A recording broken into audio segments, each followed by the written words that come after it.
Hello, Noe here. Welcome to another episode of Love and Deepspace, and today I will make good on my promise to lore dive, but not in the main story.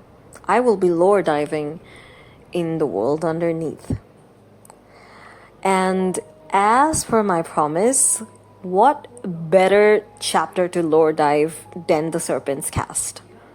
This is going to be Viper's story, but an essay told through my eyes as a witness to his journey.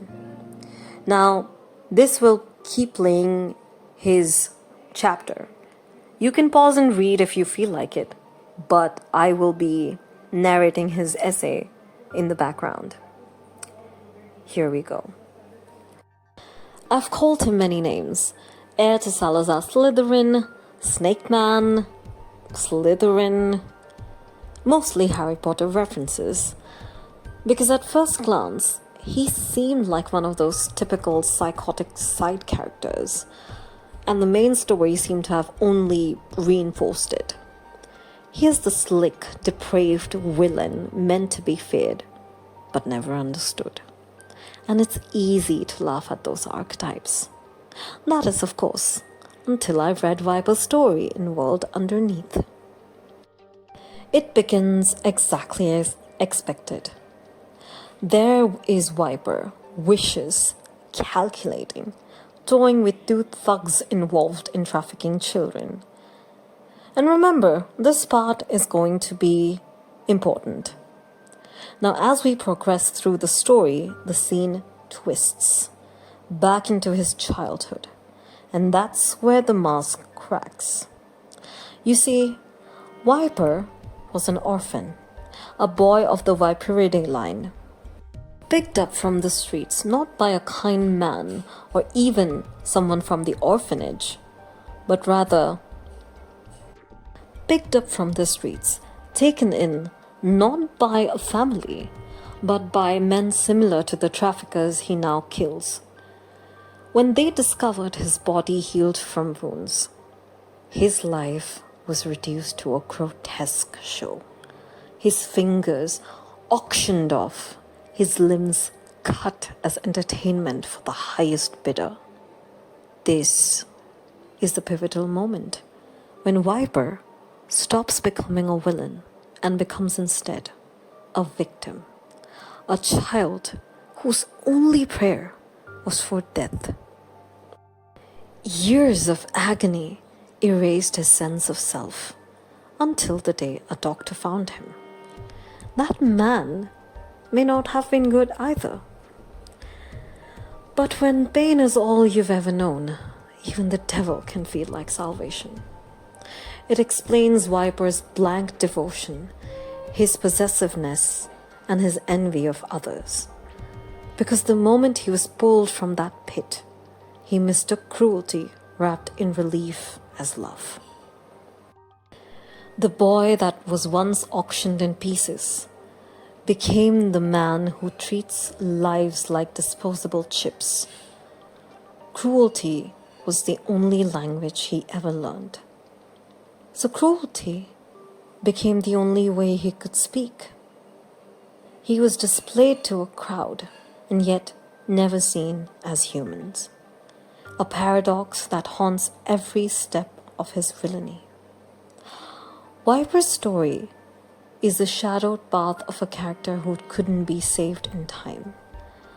A victim sculpted into a villain. His pain didn't vanish.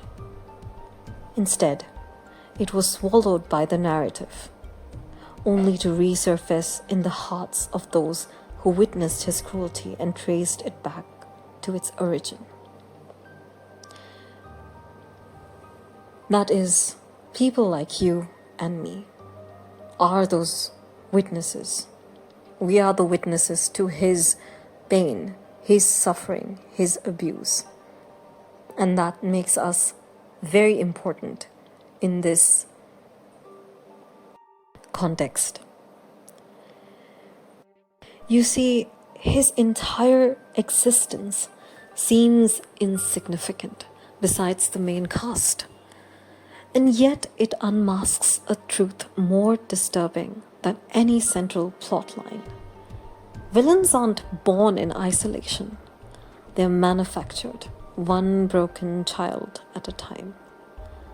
Viper's tragedy is not his alone. His story is a reminder that for every survivor, there are countless others left in the dark, waiting to be rescued before they too are consumed by the cruelty of the world, before they too become vipers, existing, suffering painfully in the dark underbelly of the world underneath. And this concludes my essay on Viper. If you enjoyed this, I will do it for other characters as well. But a small little note,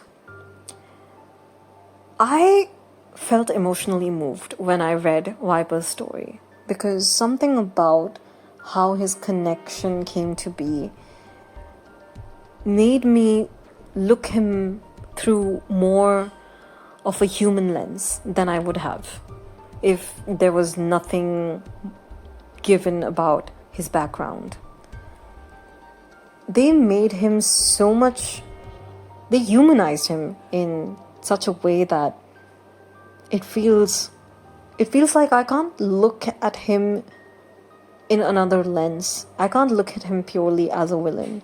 For me, there's now a filter of humanity over that villainy or over his image.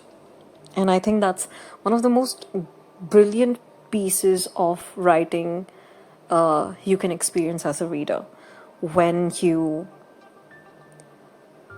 see how easy it is to find yourself not rooting exactly, because I'm not rooting for Viper. It's too late to be rooting for Viper, but it's easy to feel empathetic for a villain. That's when you know your story has won. So really hats off to whoever's written Vipers. Whoever came up with Viper, like, good job. So it's inspiring. Anyhow, if you guys have enjoyed this, I will do this for other characters as well. Do let me know. This is Nori signing off from Love and Deep Space.